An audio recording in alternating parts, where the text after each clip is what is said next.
Hello, it's Grant from Jim's Antennas. So I've just finished setting up a SatKing automatic satellite dish for a customer so that he can access the VAST system.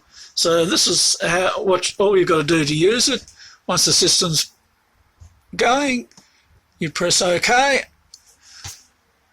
And now I'll go outside.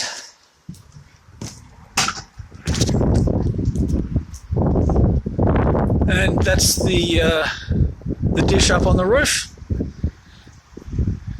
It'll automatically raise up and start searching for the satellite.